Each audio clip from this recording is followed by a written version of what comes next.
I've been an investigative reporter for 30 years and have been very interested in training investigative reporters as well.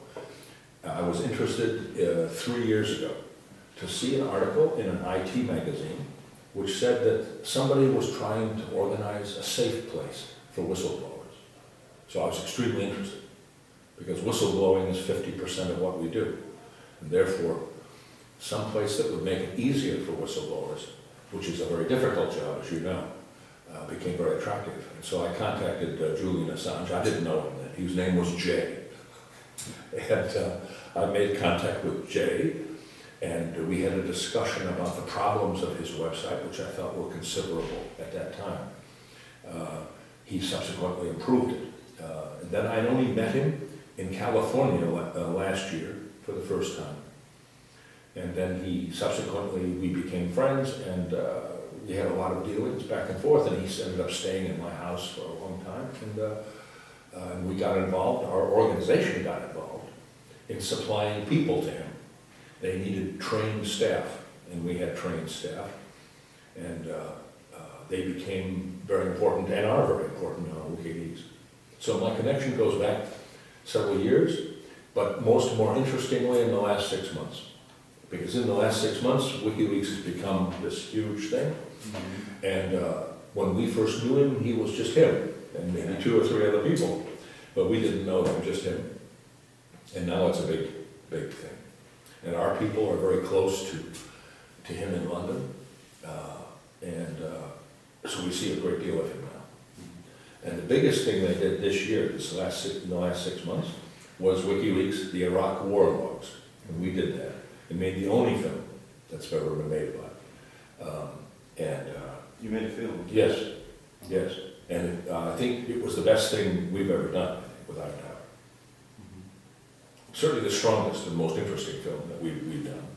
And it was surprising that it was never shown in America. Like almost all the serious traffic of WikiLeaks, almost nothing was ever reprinted in the States, including now. They print only the things that they think are okay for the government. There was an article in New York Times, it was quite a lengthy one, and this author described how they were working together with The Guardian and Spiegel about those war files, and when they published those stories, this New York Times reporter told that the reactions to those publications were very different in the United States and Europe. I think it's important, though, to say that the people who had that reaction weren't just readers. That's the State Department. Yeah. Sure. No, like under Russian times, it was the Russian people who say this, it's the government who says it, really. And in this case, it was the American government that was very worried about it. And they have allies in the population, and the allies would say those things. But on the whole, most people were shocked at first, and then they began to read with great interest, and then there was nothing to read. Because the New York Times stopped publishing, and the Chicago Tribune, and the Los Angeles Times, and the Rocky Mountain News, and all the big newspapers in America stopped publishing. And why did they do that? Because the government said, be careful, be careful. And in our world, the access to the government is very important if you're a journalist. If you don't have access, you have no story, particularly in television. So the most important thing was to not cause trouble. So that's how they do it. See, nobody says you can't publish it. Yeah. Nobody says that. But they say, it would be much better if you were more moderate in these things. After all, you want to interview the president next week. etc. That's how it works. So how would you characterize the reaction of the United States government to the release of those files? It's complex, because there are some people in the government who like the files, who believe in transparency, who think accountability is not a bad thing. Believe it or not, some people in the FBI, if you can believe it, it's very strange, but there are people in the police who like some of these documents because they say the things they were saying, that the government is corrupt, that there are bad people doing terrible things. The FBI does not like the fact that the CIA tortures people. They say it's no good to torture people. So they like the documents that say the torture is bad. So, but on the whole, the official government of President Obama and Hillary Clinton disliked the documents intensely. See, at first, when the war files came out, they said, it's all lies. None of it's true.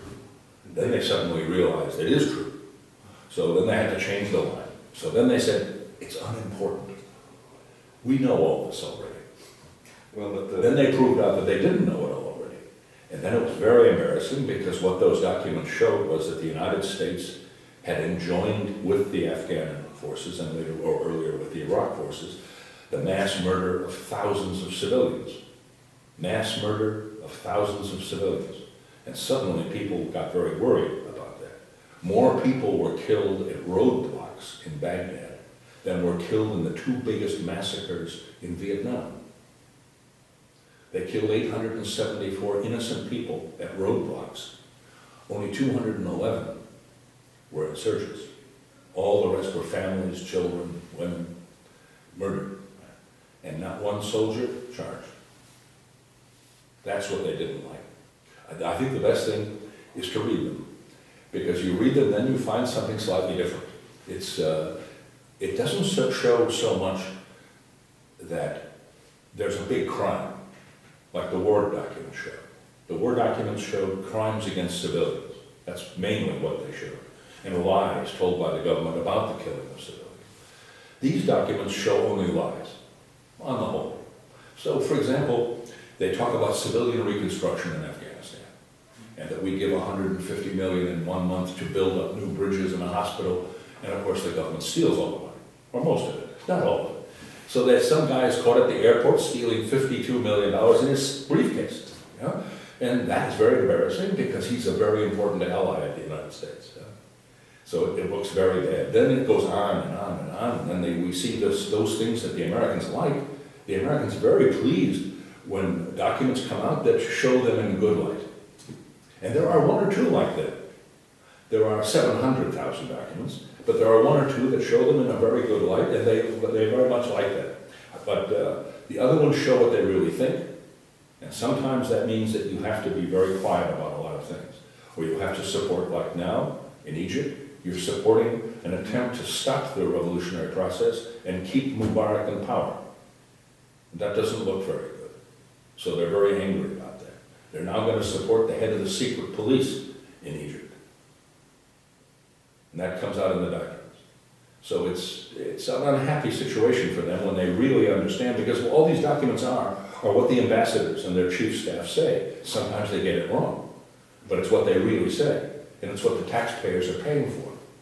So the taxpayers could perhaps have the argument that it's a good thing that we now see what we pay for. do you think that by publishing those documents, Wikileaks can achieve the bigger transparency for the government? Is those exposures really the way how to make the United States to reconsider their policy of secrecy? What other way is it? I don't know. Nor do we. So the point is that it's very difficult to force a government to relay its secrets. And I come from Britain, and in Britain the government is extremely secret. The American government is an anarchist open book compared with England. And so it's instructive to see what happens when there is a high degree of transparency because of those documents. It's not complete, but it's much better than it was, and no damage has been caused. The only thing that's changed is people's understanding of what actually goes on. And that's different. And it may take many years for that to have an effect electorally, many years to have it take an effect politically. But people now know that governments lie about everything. And that's very useful to know. It is very difficult to believe governments. And that's the one thing that comes out of these things, is that governments, for their own economic and political and military reasons, lie about everything.